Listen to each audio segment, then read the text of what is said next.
आज आसिफ की मियां नवाज शरीफ साहब से मुलाकात हुई। वहीं पर chairman People's Party Bilawal Bhutto Zardari वज़ीर आज़म शहबाज शरीफ से मुलाकात की उन्होंने। सवाल यह है कि क्या हुकूमत में सब ठीक चल रहा है? इन सियासी मुलाकातों में मुलाकात कितनी है और सियासत कितनी है?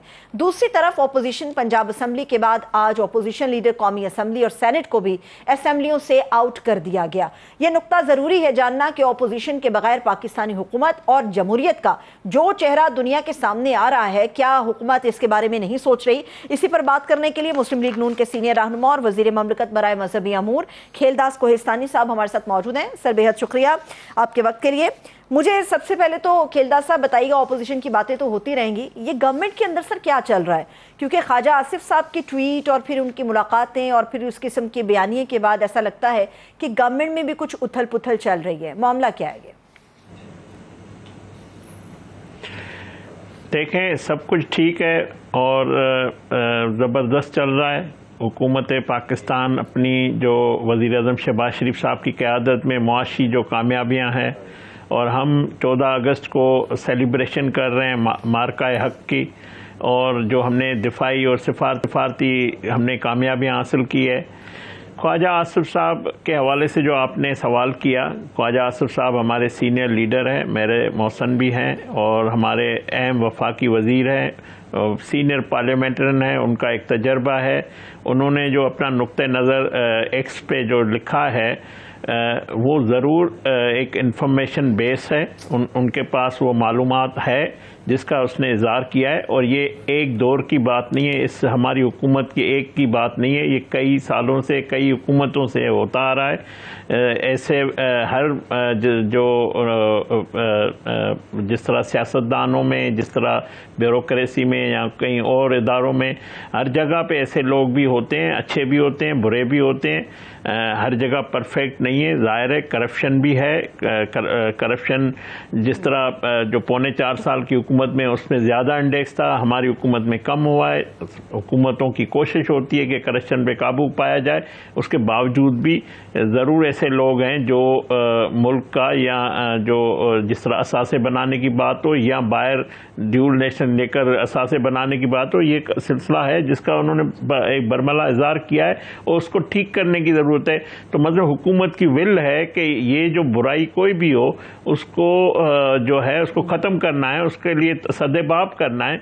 तो ऐसी कोई बात नहीं है उसको अब अपनी मानाओं से लेना, उसमें साजिशें निकालना, उसमें मैं समझता हूँ ये जो ख्वाजा साहब, इस दफ़ा तो उन्होंने नाम नहीं लिया। बिल्कुल सर, हम तो दुआ करते हैं कि इस मरतबा तो ख्वाजा साहब ने नाम नहीं लिया। अगर तो मौजूदा सिस्टम और मौजूदा हुकूमत करप्शन के इस हद तक खिलाफ है भी और कार्रवाई भी करेगा। अगली मरतबा ख्वाजा आसिफ साहब जब भी ट्वीट करेंगे डेफिनेटली बताएंगे कि गवर्नमेंट ने किन लोगों को जो है वो हिरासत में लिया और कितना पैसा या कितनी करप्शन थी जो कि वापस हुई और उसको बेनकाब करेंगे। आपने सर आगाज़ पे 14 अगस्त के हवाले से बात की। 14 अगस्त हमारा यौम आज़ादी है। आप लोगों के सेलिब्रेशन के साथ साथ PTI तो एहतजाज भी करेगी। उस एहतजाज का आप लोग कैसे नबरदाश्त होंगे, क्या करेंगे? देखें, PTI ने 5 अगस्त को जो कश्मीर योम कश्मीर था, योम कश्मीर इस्तिसाल था, उस पर उन्होंने कोशिश की तकसीम करने की। उन्होंने कश्मीरियों से इज़हार यकजहती के बजाय मैं समझता हूँ ये मोदी से इज़हार यकजहती करने की कोशिश की, मगर पाकिस्तान की आवाम ने उनको मुस्तरद किया। कहीं पे भी जहाँ जिस सूबे में उनकी हुकूमत है वहाँ पे पूरे सूबे में 5000 लोग भी नहीं वो निकाल सके। तो लोग इनकी सोच से तंग आ चुके हैं, लोग इनको मुस्तरद कर चुके हैं। तो 14 अगस्त एक कौमी दिन है जिसपे कोई भी जमात का ये दिन नहीं, सब जमातों का दिन है, पूरी कौम का दिन है। उसमें एक ही झंडा होता है सबके हाथ में, एक ही बात होती है। तो उस दिन में इस तरह की मतलब तकसीम करने की कोशिश या इंतशार लाने की कोशिश, तो मैं समझता हूँ ये कोई भी मोहब्बत वतन पाकिस्तानी ये इसकी इजाज़त नहीं देगा। और ये हम पार्लियामेंट में जो इनकी पार्टी मौजूद हैं, जो लोग हैं, हम उनसे बातचीत भी करेंगे और हिकमतअमली भी बनाएंगे कि किस तरह इस इंतशार को रोकेंगे। तो हुकूमत बिल्कुल तैयार है। जिस तरह 5 अगस्त को भी इन्होंने बहुत कुछ कहा कि हालांकि सड़कें भी खुली हुई थी, कहीं कंटेनर नहीं लगे हुए थे, हिफाजती हवाले से सिर्फ पुलिस चौकस थी, खड़ी थी, मगर कोई इंतशार की इजाज़त नहीं थी, ना इंतशार कर सके, ना लोग इनके लिए निकले। तो 14 अगस्त को भी ये अगर इस तरह कोई कोशिश करेंगे तो हुकूमत उनसे निपटेगी। मैं समझता हूँ ये दिन हम सबका है, और ये जो 14 अगस्त है दूसरी पहले भी हम सेलिब्रेट करें, मगर ये मुनफरद है। उसकी वजह यह है कि हमने अपने दुश्मन को शिकस्त दी है, हमने दिफाई तौर पर हमारी अफवाज ने कामयाबी हासिल की है, हम उसकी भी सेलिब्रेशन कर रहे हैं। वो हमें जो आप देखें, पहलगाम से पहले पाकिस्तान कहाँ खड़ा था, आज पाकिस्तान कहाँ खड़ा है। आज पाकिस्तान सिफारती हवाले से कामयाब पाकिस्तान खड़ा है, आज मुआशी तौर पर पाकिस्तान कामयाब है।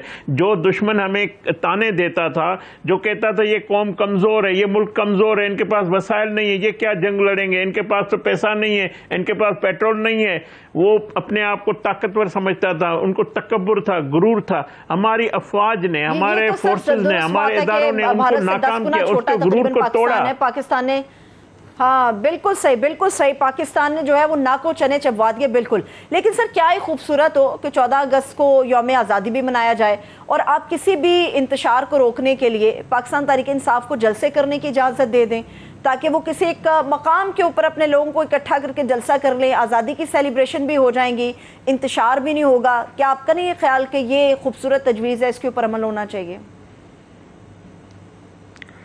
देखें, जो पाकिस्तान की आज़ादी को तस्लीम नहीं करता, जो वो कहता है कि हमें हकीकी आज़ादी चाहिए, हकीकी आज़ादी आप पूछें जाके हमारे कश्मीरी भाइयों के साथ जो जुल्म और जबर हो रहा है, आज़ादी की नेमत क्या है। हमारे आबाओ अजदाद ने कुर्बानियाँ दी है, हमारे कायद-ए-आज़म मोहम्मद अली जिन्ना साहब ने पाकिस्तान आज़ाद करवाया, उनके ये जो अल्लामा इकबाल का ख्वाब था, उसको आप हकीकी आज़ादी, कौन सी आज़ादी आप चाहते हैं?